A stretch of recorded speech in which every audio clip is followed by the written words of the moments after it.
మన ఊర్లలో ఏమంటారు అధ్యక్ష, మేనమామ సాలు వచ్చిందంట అధ్యక్ష.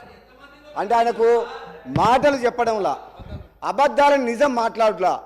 ఆ కేసీఆర్ గారు ట్రైనింగ్ మాత్రం కేసీఆర్ కుటుంబ సభ్యులకు మేనల్లునికి మాత్రం చాలా పోలికలు వచ్చినాయి అధ్యక్ష. వ్యక్తిగతంగా నన్ను ఏమన్నాడు, నేను ప్రసంగానికి అడ్డు తగులితే ఏమన్నాడు, నువ్వు ఎంత మొత్తుకున్నా నీకు మంత్రి పదవి రాదు అని అన్నాడు అధ్యక్ష. సభా సాక్షిగా మైక్లో ఏమన్నాడు, నేను అడ్డుకుంటుంటే నువ్వు లేచి నిలబడితే మంత్రి పదవి రాదు, కూర్చో అన్నాడు అధ్యక్ష. నన్ను అన్నాడు.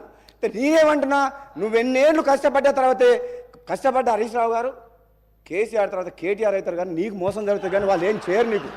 నువ్వు మాత్రం ఎంత కష్టపడ్డా నిన్ను వాళ్ళు నీకు తండ్రి కొడుకులు వాడుకుంటారు తప్పితే నీకు అక్కడ న్యాయం జరగదు. నాకు మంత్రి పదవి రావాలన్నా వద్దా మా ముఖ్యమంత్రి గారు మా అధిష్టానం నిర్ణయం తీసుకుంటుంది. నిన్ను మాత్రం తండ్రి కొడుకులు వాడుకున్నోనికి వాడుకున్నంత అన్నట్టు మ్యాక్సిమం వాడుకుంటారు అధ్యక్ష. నేను చెప్తాను.